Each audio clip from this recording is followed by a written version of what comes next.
বাংলাদেশকে পুরোপুরি বদলে ফেলার যে মাস্টার প্ল্যান হাতে নিয়েছে বর্তমান সরকার, তাতে আগামী 25 বছরের মধ্যে বাংলাদেশের জিডিপি বেড়ে দাঁড়াবে $12,000, যেখানে বর্তমান জিডিপি মাত্র $2,769। কিন্তু মাত্র 2 যুগের মধ্যে এত বড় অর্থনৈতিক উন্নতি বাংলাদেশ কিভাবে করবে? মূলত টেকনাফ থেকে তেতুলিয়া পর্যন্ত একটি ইকোনমিক করিডোর তৈরি করা হবে। কিন্তু এমন কি থাকছে এই পরিকল্পনাতে যে মাত্র 2 যুগে 4.5 গুণ বাড়বে বাংলাদেশের জিডিপি? আপনি যদি জানতে পারেন কি কি থাকছে এই মহাপরিকল্পনা বা নীল নকশাতে, তাহলে আপনি নিজের কানকে বিশ্বাস করতে পারবেন না। আগামী 1 দশকের মাঝে এই পরিকল্পনার মাধ্যমে প্রায় 70 লাখ থেকে 1.5 কোটি মানুষের কর্মসংস্থান তৈরি হতে যাচ্ছে। বিএনপি সরকারের এই মাস্টার প্ল্যান কেবল টেকনাফ থেকে তেতুলিয়া পর্যন্ত একটি 900 কিলোমিটারের লম্বা রাস্তা কিংবা রেল লাইন নয়, এটি একটি সুপার এশিয়ান হাইওয়ে। এটি বাংলাদেশকে দক্ষিণ এশিয়ার ল্যান্ড ব্রিজ হিসেবে প্রতিষ্ঠিত করবে এবং বাংলাদেশ দক্ষিণ এশিয়ার সবচেয়ে গুরুত্বপূর্ণ দেশ হয়ে উঠবে কেবল এই ইকোনমিক করিডোর ব্যবহার করে। খুব মনোযোগ দিয়ে খেয়াল করবেন, $79 বিলিয়ন ব্যয়ে তৈরি হবে এই সুপার হাইওয়ে, যেখানে থাকবে বুলেট ট্রেন, রেলওয়ে এবং আধুনিক শিল্পাঞ্চল। এই ব্যয়ের এই বিপুল অঙ্কের টাকা মূলত এশিয়ান ডেভেলপমেন্ট ব্যাংক 3 ধাপে বাংলাদেশকে দিবে।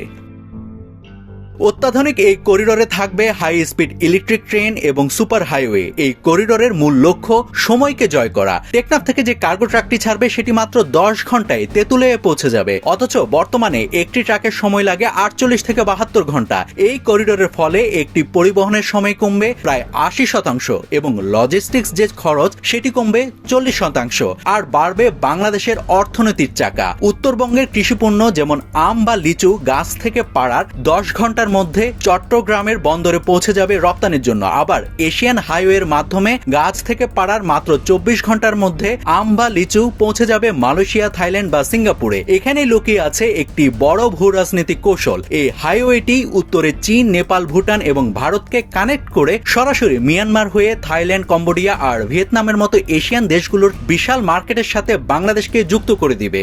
বাংলাদেশ হবে দক্ষিণ এবং দক্ষিণ পূর্ব এশিয়ার যোগাযোগের মূল কেন্দ্রস্থল।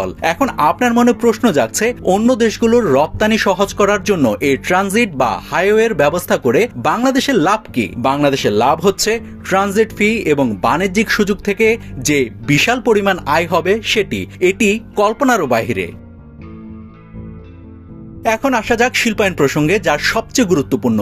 এই যে একটা 900 কিলোমিটারের করিডোর, এর আশেপাশের অঞ্চলে গড়ে তোলা হবে অত্যাধুনিক সব ইকোনমিক জোন। হাইওয়ের পাশ দিয়ে লম্বালম্বি তৈরি হবে সোলার ইলেকট্রিক প্রজেক্ট, যা থেকে প্রায় 1500 থেকে 2500 মেগাওয়াট বিদ্যুৎ উৎপাদন সম্ভব হবে। এই বিপুল পরিমাণ গ্রিন এনার্জি ব্যবহারের ফলে বাংলাদেশ আন্তর্জাতিক বাজারে কার্বন ক্রেডিট বিক্রি করে প্রতি বছর কয়েক মিলিয়ন ডলার আয় করতে পারবে। অন্যদিকে বাংলাদেশের উত্তরবঙ্গে প্রতি বছর প্রচুর পরিমাণ আলু নষ্ট হয়ে যায়, কিন্তু এই করিডোর সংলগ্ন এলাকায় গড়ে উঠবে এমন সব প্রসেসিং প্লান্ট যেখানে আলু রূপান্তরিত হবে ইন্ডাস্ট্রিয়াল গ্রেড অ্যালকোহল বা স্ট্রাচে, যার মূল্য ইউরোপ কিংবা আমেরিকায় আকাশ ছোঁয়া। এসবের বাজার মূল্য তাই আলুর চেয়ে অনেক অনেক বেশি। এছাড়া উত্তরবঙ্গের টমেটো থেকে ইউরোপ, আমেরিকায় রপ্তানি করা যায় এমন উন্নত মানের সস এবং পাউডার তৈরি করা হবে।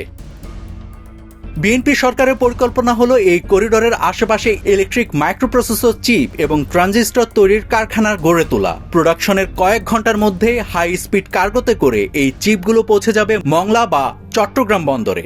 আপনার খেয়াল রাখতে হবে, সারা বিশ্ব এখন চিপ এবং ট্রানজিস্টরের উপর নির্ভরশীল। এশিয়ান ডেভেলপমেন্ট ব্যাংক বলছে 2050 সালের মধ্যে এই করিডোর অঞ্চলের সম্মিলিত অর্থনৈতিক আউটপুট $32 বিলিয়ন থেকে বেড়ে দাঁড়াবে $2086 বিলিয়ন।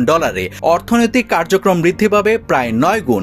মাথাপিছু আয় $12,000 ছাড়িয়ে যাবে। এটি হবে একটি স্মার্ট করিডোর যেখানে 5G নেটওয়ার্ক এবং IoT ব্যবহার করে কার্গোগুলোর রিয়েল টাইম ট্র্যাকিং করা যাবে। এই প্রজেক্ট কেবল যোগাযোগ নয়, বাংলাদেশের শিল্প, বিদ্যুৎ এবং আধুনিক জীবনকে বুলেট গতিতে এগিয়ে নেবে। নাভিদ হাসান, সোনালী নিউজ।